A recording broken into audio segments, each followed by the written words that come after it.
അപ്പോൾ നമ്മൾ 10th കെമിസ്ട്രിയുടെ second ചാപ്റ്ററാണ് ഡിസ്കസ് ചെയ്യാൻ വേണ്ടി പോകുന്നത്. അതിൽ 2 വീഡിയോസ് നിങ്ങൾ കണ്ടിട്ടുണ്ട്. ഫസ്റ്റ് വീഡിയോ കണ്ടു, സെക്കൻഡ് വീഡിയോ ഗ്യാസ് ലോസുമായി ബന്ധപ്പെട്ട കാര്യങ്ങൾ പഠിച്ചു. ചാപ്റ്ററിൻ്റെ പേര് ഓർമ്മയില്ല, gas loss and mall concept. അതിൽ നമ്മൾ ഗ്യാസ് ലോസിനെ കുറിച്ച് പഠിച്ചു കഴിഞ്ഞു. ഇനി നമുക്ക് ഏതിനെക്കുറിച്ച് പഠിക്കണം? മോൾ കോൺസെപ്റ്റ് എന്ന് പറയുന്ന ഭാഗം പഠിക്കണം. ഏറ്റവും കൂടുതൽ ടഫ് എന്ന് പറയുന്ന ഒരു ഏരിയ ആണ് നിങ്ങളെ സംബന്ധിച്ചിടത്തോളം അത് മോൾ സങ്കല്പനം എന്ന് പറയുന്ന ഭാഗം. സത്യത്തിൽ അത് വളരെ ഈസിയാണ്. അപ്പോൾ നമുക്ക് നോക്കാം, നമുക്ക് തുടങ്ങാം. മോൾ കോൺസെപ്റ്റ്. മോൾ കോൺസെപ്റ്റാണ് ഞാൻ ഇന്ന് പഠിക്കുന്നത്. നമ്മൾ ഇന്ന് പഠിക്കാൻ പോകുന്ന ഭാഗം മോൾ കോൺസെപ്റ്റ്, മോൾ സങ്കല്പനം. ഞാൻ ഇത് പറയുമ്പോൾ തന്നെ ഞാൻ ആദ്യം തന്നെ ഒരു കാര്യം പറയാം. ഞാനൊരു നമ്പർ ഇവിടെ എഴുതാം. ആ നമ്പർ ഇതാണ് 6.022 into 10 raised to 23. 6.022 into 10 raised to 23. ഇതൊരു നമ്പറാണെന്ന് മനസ്സിലായിട്ടുണ്ട്. ഈ നമ്പറിനൊരു പേരുണ്ട്. ഇപ്പം നമ്മൾ 007 എന്നെല്ലാം പറയുമ്പോൾ സിനിമയിലൊക്കെ ജെയിംസ് ബോണ്ട് നമ്പർ എന്നെല്ലാം നമ്മൾ പറയുന്നുണ്ട്, അല്ലെങ്കിൽ രാമാനുജൻസ് നമ്പർ എന്നൊക്കെ പറഞ്ഞിരിക്കുന്നത് നമ്മൾ പല നമ്പേഴ്സും കേൾക്കുന്നുണ്ട്. അതേപോലെ ഈ നമ്പറിൻ്റെ പേരാണ് അവോഗാഡ്രോ നമ്പർ. അവോഗാഡ്രോ നമ്പർ എന്നാരും തന്നെ മനസ്സിലാക്കി വെക്കണം. അവോഗാഡ്രോ നമ്പർ സൂചിപ്പിക്കുന്ന ലെറ്റർ NA. ഇങ്ങനെയാണ് അവോഗാഡ്രോ നമ്പർ സൂചിപ്പിക്കുക. ഈ നമ്പർ കണ്ടാൽ അത് അവോഗാഡ്രോ നമ്പറാണ്. 6.022 into 10 raised to 23 വലിയൊരു നമ്പറാണെന്ന് മനസ്സിലായിക്കോളാം. ഇനി നമുക്ക് തുടങ്ങാം. മോൾ കോൺസെപ്റ്റ്. എന്താ ഈ മോൾ കോൺസെപ്റ്റ് എന്ന് പറഞ്ഞാൽ? മോൾ എന്ന് പറഞ്ഞാൽ നമ്മൾ വിചാരിക്കുന്ന പോലെ നമ്മൾ മോളെ എന്നെല്ലാം വിളിക്കാറുണ്ട്. ആ മോൾ അല്ല ഇത്. മോൾ എന്ന് പറഞ്ഞാൽ ഇവിടെ കെമിസ്ട്രിയിൽ എണ്ണം എന്നാണ് നമ്മൾ മനസ്സിലാക്കേണ്ടത്. എണ്ണം കണ്ടുപിടിക്കുക. അപ്പോൾ എണ്ണം കണ്ടുപിടിക്കാൻ നമുക്ക് എന്താ വഴി? എണ്ണം കണ്ടുപിടിക്കാൻ എന്താ വഴി? എണ്ണി നോക്കാം. ഇപ്പോൾ നമുക്കിപ്പോൾ ഒരു 10 തേങ്ങ തന്നിട്ട് പറയുന്നു, ഒരാൾ പറയുന്നത് എത്ര എണ്ണ എന്ന് പറയും. അപ്പോൾ നമ്മളെന്താ ചെയ്യുക? വേഗം എണ്ണി നോക്കും. 1 2 3 4 5 6 7 9 10 തേങ്ങ ഉണ്ട് എന്ന് പറയും. എന്നാൽ നമുക്കൊരു ചാക്കിൽ നമുക്ക് കടലൊക്കെ തന്നു. ഒരു ചാക്കിൽ നമുക്ക് കടല തന്നു. എന്നിട്ട് പറയാം ഈ ചാക്കിലുള്ള കടല ഒന്ന് എണ്ണിത്താന്ന് പറഞ്ഞാൽ നമ്മളിങ്ങനെ മുകളോട്ട് നോക്കും. എണ്ണാൻ പറ്റുമോ? നമുക്ക് ഇല്ല. അപ്പോൾ നമുക്ക് എല്ലാ കാര്യങ്ങളും എണ്ണീറ്റ് കണ്ടുപിടിക്കാൻ ബുദ്ധിമുട്ടാണ്. ഫോർ എക്സാമ്പിൾ, നിങ്ങൾ ബാങ്കിൽ പോയിട്ട് നിങ്ങൾ 2000 രൂപ നോട്ട് എടുത്തിട്ട് പറയുന്നു എനിക്കിതിൽ 1 രൂപയുടെ കോയിൻസ് വേണം എന്ന് പറഞ്ഞാൽ ബാങ്കിലുള്ള ആളെന്താ ചെയ്യാം? നമുക്ക് എണ്ണി തരുത്താം? അല്ല. എന്താ ചെയ്യാം? അവരൊരു പാക്കറ്റ് കൊണ്ടുവരും. ആ പാക്കറ്റിൽ എന്തുണ്ടാകും? 1 രൂപയുടെ കുറേ കോയിൻസ് ഉണ്ടാവും. 1 രൂപയുടെ ഒരേപോലത്തെ കോയിൻസ് ഉണ്ടാവും. ആ കോയിൻസിൽ നിന്നാണ് നമുക്ക് തരിക. അപ്പോൾ നമ്മൾ വീട്ടിൽ കൊണ്ടുപോയിട്ട് എണ്ണി നോക്കിക്കഴിഞ്ഞാൽ അത് 2000 ഉണ്ടാവും. അവരൊരു വിത്തിൻ സെക്കൻഡ് കൊണ്ട്, ഒരു 2 മിനിറ്റ് കൊണ്ടാണ് നമുക്ക് എന്താക്കി തരും? 2000 രൂപയുടെ 2000 രൂപക്ക് 1 രൂപ കോയിൻസ് നമുക്ക് തരും. ഇത് എങ്ങനെയാണ് ഇത്ര പെട്ടെന്ന് ഇവർ എണ്ണി കണ്ടുപിടിക്കുന്നത്? അപ്പോൾ എണ്ണം കണ്ടുപിടിക്കാൻ വെറും എണ്ണി നോക്കൽ മാത്രമല്ല, എണ്ണം കണ്ടുപിടിക്കാൻ തൂക്കി നോക്കിയാൽ, വെയിറ്റ് കിട്ടിയാൽ എണ്ണം പറയാൻ പറ്റും. ഫോർ എക്സാമ്പിൾ ഞാൻ പറയട്ടെ. ബാങ്കിൽ പോയി 2000 രൂപ കൊടുത്തു, 1 രൂപയുടെ കോയിൻ വേണം എന്ന് പറഞ്ഞു. അപ്പോൾ എന്താ ചെയ്യുക? അവർ ഒരേപോലത്തെ 1 രൂപ കൊണ്ടുവരും. എന്നിട്ട് അതിൽ 1 രൂപ എടുക്കും. അതിലൊത്തുനിന്ന് 1 റുപ്യ എടുക്കും. ആ 1 രൂപ അവരെന്താക്കും? ബാലൻസിൽ വെച്ചിട്ട് തൂക്കി നോക്കും. അവിടെ വെയിറ്റ് എടുക്കുന്ന തൂക്കുന്ന സാധനം നമ്മൾ കടയിലെല്ലാം കാണുന്നത് ബാലൻസിൽ, അതിൽ വെച്ചിട്ട് തൂക്കി നോക്കും. അത് 1 ഗ്രാം ഉണ്ട് എന്ന് വിചാരിക്കും. 1 ഗ്രാം ഉണ്ട്. അവർ എത്ര തൂക്കി തന്നാൽ മതി? നമുക്ക് 2000 ഗ്രാം തൂക്കി തന്നാൽ മതി. അല്ലെങ്കിൽ 2000 ഗ്രാം 2 കിലോ. 2000 ഗ്രാം തൂക്കി തന്നാൽ, 2 കിലോ തൂക്കി തന്നാൽ, നമ്മൾ വീട്ടിൽ പോയിട്ട് നോക്കിയാൽ, എണ്ണി നോക്കിയാൽ, രാവിലെ മുതൽ വൈകുന്നേരം വരെ എണ്ണിയാൽ 2000 കോയിൻസ് അതിലുണ്ടാകും. ഇനി നമ്മൾ നേരത്തെ കൊണ്ടുവന്ന കടലയുടെ ചാക്ക്, അതിനകത്തൊന്ന് 100 കടല മാത്രം എനിക്ക് എടുത്തു തരാൻ പറഞ്ഞു. അപ്പോൾ ഞാനെന്താ ചെയ്യുക? കുറച്ച് കടലൊക്കെ എടുത്തൊന്ന് വാരി എടുക്കും. അല്ലെങ്കിൽ ഗ്രീൻ പീസാണ്, ഗ്രീൻ പീസ് അതിലൊന്ന് എടുക്കും. അതിലൊരു ഗ്രീൻ പീസ് എടുക്കും. ആ 1 ഗ്രീൻ പീസ് തൂക്കി നോക്കും. ആ 1 ഗ്രീൻ പീസിന് അല്ലെങ്കിൽ കടലക്ക് 1 ഗ്രാം ഉണ്ട്. ഞാനെന്താ ചെയ്യുക? വേഗം 100 ഗ്രാം തൂക്കിയെടുക്കും. എണ്ണി നോക്കിക്കഴിഞ്ഞാൽ ഏകദേശം അതിൽ 100 എണ്ണം ഉണ്ടാകും.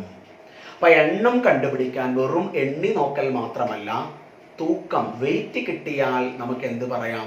എണ്ണം പറയാം. അതാണ് നമ്മളെ ചാപ്റ്ററിൽ ഒരു മജീഷ്യൻ തൊപ്പിയൊക്കെ ഇട്ടിട്ട് കാണുന്നില്ല. എന്താ സംഭവം? മജീഷ്യൻ ഒരു കിഴി കൊണ്ടുവരും. ഒരു കിഴി എന്ന് പറഞ്ഞാൽ ഒരു ബോക്സ്. ആ ബോക്സിൽ അയാൾ പറയും ഇതിനകത്ത് ആപ്പിൾ ഉണ്ട് എന്ന് പറയും. ആപ്പിൾ ഉണ്ട്. ഇതിൽ എത്ര ആപ്പിൾ ഉണ്ട് എന്ന് പറയണം. എത്ര ആപ്പിൾ ഉണ്ട് എന്ന് പറയണം. എന്നിട്ട് അയാളെ കയ്യിൽ അയാൾ എന്താക്കും? വേറൊരു ആപ്പിൾ പുറത്ത് വെച്ചിട്ടുണ്ടാവും. അപ്പോൾ നമ്മളെന്താ ചെയ്യുക? നമ്മൾ ബുദ്ധിയുണ്ടെങ്കിൽ നമ്മളെന്താ ചെയ്യുക? വേഗം പോയിട്ട് ആ ഒരു ആപ്പിള് ആ ഒരു ആപ്പിൾ എടുത്തിട്ട് തൂക്കി നോക്കും. അതിപ്പോൾ ഒരു ഫോർ എക്സാമ്പിൾ 1 ഗ്രാം ഉണ്ട് എന്ന് വിചാരിക്കും. അപ്പം ഞാൻ ഉടനടി വേഗം പെട്ടി വാങ്ങിയിട്ട് ആ ചാക്ക് വാങ്ങിയിട്ട് തൂക്കി നോക്കും. അതിപ്പം അതിന് ഒരു 10 ഗ്രാം ഉണ്ട് എന്ന് വിചാരിക്കും. ആ ചാക്ക് 10 ഗ്രാം ഉണ്ട്. അപ്പോൾ ആപ്പിൾ എത്ര ഉണ്ട് അതിനുള്ളിൽ? 10 ആപ്പിൾ ഉണ്ട് എന്ന് പറയും. 1 ഗ്രാം ആകുമ്പോൾ 10 ആപ്പിൾ ഉണ്ട് എന്ന് പറയും. അപ്പം അങ്ങനെ നമുക്ക് എന്താക്കാം, എണ്ണം കണ്ടുപിടിക്കാൻ വെറും എണ്ണം നോക്കൽ മാത്രമല്ല, വെയിറ്റ് കിട്ടിയാൽ എണ്ണം കണ്ടുപിടിക്കാം. ആ എണ്ണം കണ്ടുപിടിക്കുന്ന പരിപാടിക്കാണ് നമ്മൾ മോൾ കോൺസെപ്റ്റ് എന്നുകൊണ്ട് ഉദ്ദേശിക്കുന്നത് എന്ന് തൽക്കാലം മനസ്സിലാക്കി വെക്കാം. ഇനി ഞാൻ തുടങ്ങാം. ഇവിടെ ഞാൻ ആദ്യം പഠിപ്പിക്കാൻ പോകുന്ന ഒരു ടേം GAM എന്നുള്ള ടേമാണ്. GAM എന്ന് പറഞ്ഞാൽ എന്താണ്? ഗ്രാം അറ്റോമിക് മാസ് എന്നാണ് അതിന്റെ full form. Gram atomic mass എന്നാണ് അതിന്റെ full form. Gram atomic mass. ഞാനിവിടെ ഒരു ടേബിൾ, ചെറിയൊരു കാര്യം എഴുതും. ഞാനിവിടെ ഒരു ആറ്റം എന്ന് പറയുന്ന ഒരു ടേബിൾ എഴുതും. ഇവിടെ മാസ് എന്ന് എഴുതി. എടുക്കുന്ന ആറ്റം ഒന്ന് ഹൈഡ്രജൻ, ഒന്ന് കാർബൺ, ഒന്ന് നൈട്രജൻ, ഒന്ന് ഓക്സിജൻ. ഇങ്ങനെ 4 ആറ്റംസ് എടുക്കും. ഹൈഡ്രജന്റെ മാസ് 1 ആണ്. ഹൈഡ്രജൻ അറ്റോമിക് നമ്പറും മാസ് നമ്പറും സെയിം ആണെന്ന് അറിയാം. ബാക്കി എല്ലാവരുടെയും അറ്റോമിക് നമ്പറിന്റെ ഏകദേശം ഇരട്ടിയായിരിക്കും അതിന്റെ മാസ് നമ്പർ. കാർബണിന്റെ അറ്റോമിക് നമ്പർ 6 ആണെങ്കിൽ അതിന്റെ മാസ് ഏകദേശം 12 ആയിരിക്കും. നൈട്രജൻ അറ്റോമിക് നമ്പർ 7 ആണെങ്കിൽ അതിന്റെ മാസ് 14 ആയിരിക്കും. ഓക്സിജൻ അറ്റോമിക് നമ്പർ 8 ആണെങ്കിൽ അതിന്റെ മാസ് 16 ആയിരിക്കും. മാഷ് ഇത് ബൈഹാർട്ട് ചെയ്യണോ? വേണ്ട, അതൊക്കെ എപ്പോഴും ബ്രാക്കറ്റിൽ തരും. അപ്പൊ ആറ്റമാണ്, മാസാണ്. ഞാൻ ഈ മാസിനെ ഗ്രാം എന്ന് എഴുതി. ഇതൊക്കെ ഗ്രാമിൽ എഴുതി. ഇനി നിങ്ങൾക്ക് എന്ത് വായിക്കാൻ നോക്കിയേ മക്കളെ? Gram atomic mass. gram atomic mass. What is GAM? The mass of atom is expressed in gram. Mass of atom is expressed in gram. അത് നമുക്ക് എന്ത് വിളിക്കാം? GAM എന്ന് വിളിക്കാം. ഇത് ഞാൻ പറയുന്ന പോലെ മക്കളെ ശരിക്കും ശ്രദ്ധിച്ചേ.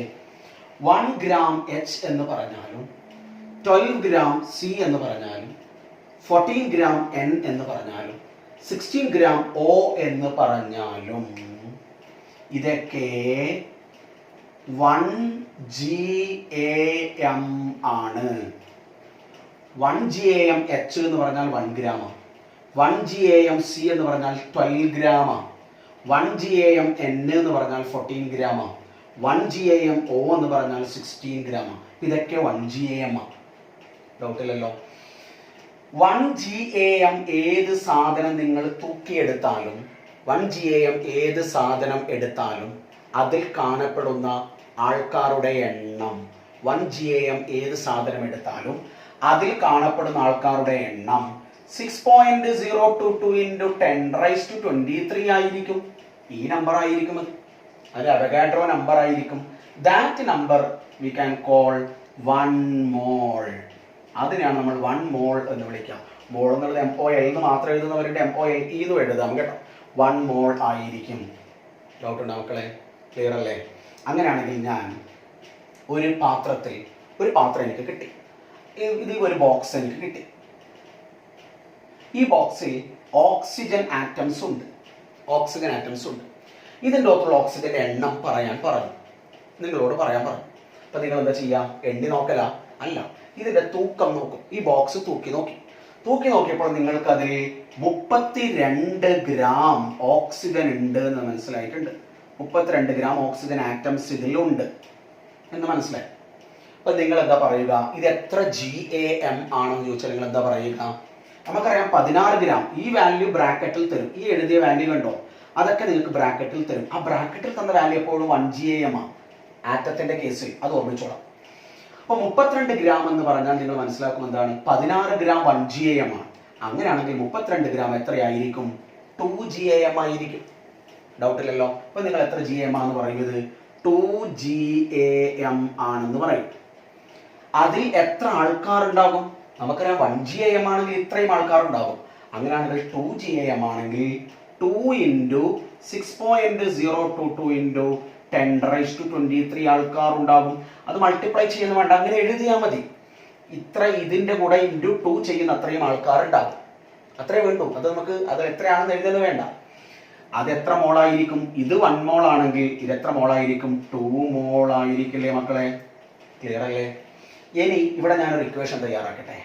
ഈ ഡീറ്റെയിൽസ് കണ്ടുപിടിക്കാനുള്ള ഇക്വേഷൻ നിങ്ങൾ ഇത്രയേ കൊണ്ടുതാ, ഗിവൺ മാസ് തന്നിരിക്കുന്ന മാസ്, അതാണ് ഈ mass, given mass divided by GAM of element.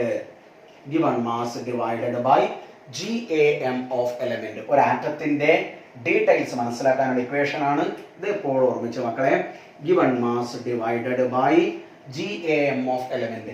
Given mass question ഉണ്ടാവും. ഈ GAM എവിടെ ഉണ്ടാവും? പക്ഷേ എവിടെ ഉണ്ടാവുക? ബ്രാക്കറ്റിൽ തരുന്ന നിങ്ങൾക്ക്. അപ്പൊ നിങ്ങൾക്ക് അത് ഈസി ആയിട്ട് കണ്ടുപിടിക്കാം. ഇനി ഞാൻ നിങ്ങൾക്ക് തരട്ടെ, 160 ഗ്രാം ഓക്സിജൻ ആറ്റംസ് തന്നു. ഇങ്ങനെയുള്ള വാല്യൂസേ നിങ്ങൾക്ക് തരൂ. അല്ലാണ്ട് നിങ്ങൾക്ക് ഒരു 3.322 5.66 അങ്ങനെയൊന്നും തരില്ല. ഇങ്ങനെയുള്ള വാല്യൂസ് ആണ് പൊതുവെ തരിക. 16 അല്ലെങ്കിൽ 32 അല്ലെങ്കിൽ 160, ഇവിടെയാണ് 12 അല്ലെങ്കിൽ 24, അങ്ങനെ ഇരട്ടി മൾട്ടിപ്പിൾസുകളെ തരൂ. അല്ലാണ്ട് വേറൊന്നും വാല്യൂ ഒന്നും തരില്ല. 160 ഗ്രാം ഓക്സിജൻ ആറ്റംസ് ഉണ്ട്. നിങ്ങളോട് കാണാൻ പറയുന്നു, ഇത് എത്ര GAM ആണ്? എത്ര GAM ആണ്? ഇത് എത്ര മോൾ ആണ്? എത്ര GAM ആണെന്ന് പറയണം, എത്ര മോൾ ആണെന്ന് പറയണം. ഇതിൽ എത്ര ആറ്റംസ് ഉണ്ട് എന്ന് പറയണം. ഇതിൽ എത്ര ആറ്റംസ് ഉണ്ട് എന്ന് പറയണം. ഇതിലുള്ള നമ്പർ ഓഫ് ആറ്റംസ് എത്രയാണെന്ന് പറയണം. ഇതാണ് നിങ്ങളോട് ചോദിക്കുന്ന ക്വസ്റ്റ്യൻ. അപ്പൊ നിങ്ങൾ എന്താ ചെയ്യുക? ബ്രാക്കറ്റിൽ എന്തുണ്ടാകും? O=16 എന്ന് ബ്രാക്കറ്റിൽ ഉണ്ടാകും. അപ്പൊ നിങ്ങൾ ഇതാ ഈ നിങ്ങളുടെ മനസ്സിൽ ഇക്വേഷൻ ഉണ്ട്. Given mass divided by GAM of element. എത്ര ഗിവൺ മാസ് തന്നിരിക്കുന്നത്? 160. തന്നിരിക്കുന്ന മാസ് മലയാളത്തിൽ അങ്ങനെ പറയാം, തന്നിരിക്കുന്ന മാസ് ഡിവൈഡഡ് ബൈ മൂലകത്തിന്റെ GAM. 160 divided by GAM of element. ഇതേതാണ് ബ്രാക്കറ്റിൽ തരുന്ന വാല്യൂ സർ? അപ്പൊ നമുക്ക് 160 ബൈ 16 10 എന്ന ആൻസർ കിട്ടുമല്ലോ. 10 എന്ന് കിട്ടും. 10. ഇനി ഡിവിഷൻ അറിയാത്തവരുണ്ടെങ്കിൽ 16ന്റെ കൂടെ ഏത് നമ്പർ മൾട്ടിപ്ലൈ ചെയ്താലാണ് താഴത്തെ നമ്പറിന്റെ കൂടെ, അത് ബ്രാക്കറ്റിൽ തന്ന നമ്പറിന്റെ കൂടെ ഏത് നമ്പർ മൾട്ടിപ്ലൈ ചെയ്യുമ്പോഴാണ് ഈ ഗിവൺ മാസ് കിട്ടുക എന്ന് നോക്കിയാൽ മതി. അപ്പൊ 10 × 16 160 ആയിരിക്കും എന്നറിയാം. അപ്പൊ 10 എന്ന് നമുക്ക് ആൻസർ കിട്ടി. അപ്പൊ ഇവിടെ നിങ്ങൾ എന്ത് ചെയ്തു? എത്ര GAM ആ? Answer 10 GAM. എത്ര മോളാ? 10 മോൾ. എത്ര നമ്പർ ഓഫ് ആറ്റംസ് ഉണ്ട് ഇതിൽ? 6. ഇതല്ലേ 10 മോൾ എന്ന് പറയുമ്പോൾ എന്ത് കൊടുക്കണം? ആദ്യം 10 × 6.022 × 10⁻23 ആൾക്കാർ ഉണ്ടാകും നമ്പർ ഓഫ് ആറ്റംസ്. ഡൗട്ട് ഉണ്ടോ? കാര്യം മനസ്സിലായില്ലേ? ഇങ്ങനെ ഏത് ക്വസ്റ്റ്യൻ കിട്ടിയാലും നിങ്ങൾക്ക് ചെയ്യാൻ വേണ്ടി പറ്റും. ഞാൻ ഇതൊക്കെ ഒന്ന് റൈസ് ചെയ്യാം. നിങ്ങളുടെ മനസ്സിലുള്ള ഇക്വേഷൻ എന്താണ്? Given mass divided by GAM of element. ഞാനിത് വായിക്കുന്നു മക്കളെ. ഇത് ഞാനിതാ ഇവിടെ ഞാൻ ക്വസ്റ്റ്യൻ തരുന്നു നിങ്ങൾക്ക്. നിങ്ങൾ കാണേണ്ടത് ഇതാണ്. GAM കണ്ടുപിടിക്കണം, മോൾ കണ്ടുപിടിക്കണം, നമ്പർ ഓഫ് ആറ്റംസ് കണ്ടുപിടിക്കണം. ഇത്രയും കാര്യങ്ങളാണ് നിങ്ങൾക്ക് എക്സാമിന് ചോദിക്കുക. ഞാനിതാ തരുന്നു, ഒരു ബോക്സ് തരുന്നു. വിക്ടേഴ്സിലൊക്കെ നിങ്ങൾ കണ്ടിട്ടുണ്ട് എങ്ങനെയാണ് തരുന്നത്? ബോക്സ് തരുന്നു. ഇതിൽ നിങ്ങൾക്ക് എത്ര ഗ്രാം വേണമെങ്കിൽ തരാം.